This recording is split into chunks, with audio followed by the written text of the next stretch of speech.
안녕하십니까. 이주영법무사입니다. 채무자가 많은 부채를 지고 원리금을 갚지 못해서 연체가 되는 경우 채권자는 자신의 채권 확보를 위해서 채무자에게 추심 등 강제 집행을 하게 됩니다. 그런데 개인회생을 하는 경우에 개시결정을 받게 되면 채권자는 더 이상 집행행위를 하지 못하게 되는데요.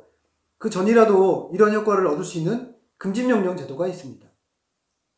이번 시간에는 개인회생에 있어서 채권 추심으로부터 벗어날 수 있는 금지명령에 관해서 알아보겠습니다.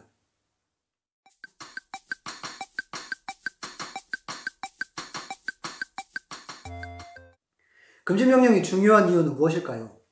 금지명령은 개인회생 절차의 개시결정 시까지 개인회생 채권자가 채무자의 업무 및 재산에 대해서 강제집행, 담보권 실행을 위한 경매, 나아가 변제를 요구하는 일체의 행위를 금지하는 법원의 결정입니다. 따라서 금지명령을 받게 되면 그 후로 채권 추심 등 절차를 진행할 수 없게 됩니다. 금지명령과 중지명령은 어떤 차이가 있을까요? 금지명령은 채무자의 특정 재산에 대해서 장래에 행해질 가능성이 있는 절차나 행위를 그 대상으로 합니다. 반면 중지명령은 이미 진행되고 있는 개별적인 절차나 행위를 그 대상으로 합니다. 중지를 명한 경우 절차가 현재의 상태에서 중단되고 그 이상 진행할 수 없게 됩니다. 중지명령은 대부분 채권 압류나 추심명령을 받은 경우에 더 이상의 진행이 되지 않도록 신청하는 것이 일반적입니다.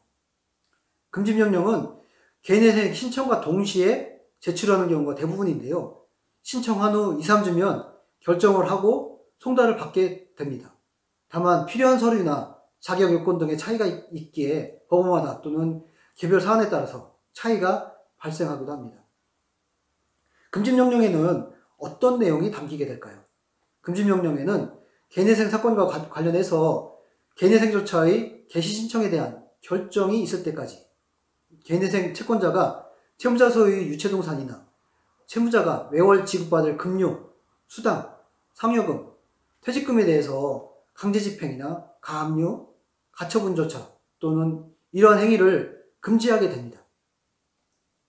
개인회생 채권을 변제하거나 변제를 요구하는 일체의 행위도 하지 못하게 됩니다. 금지명령이 있음에도 채권자가 추심을 하게 되는 경우가 있는데요. 이때에는 금지명령이 채권자에게 송달이 되지 않는 경우가 대부분입니다. 채권자에게 금지명령이 있을 경우에는 이를 고지해 주어야 합니다. 개인회생과 관련해서 궁금한 사항은 이주영법무사에게 문의하십시오. 상세히 상담해 드리겠습니다. 이상으로 금지명령이 있으면 채권자가 더 이상 채권 추심 행위를 하지 못하게 되는 금지명령의 효력 등에 관해서 알아보았습니다. 감사합니다.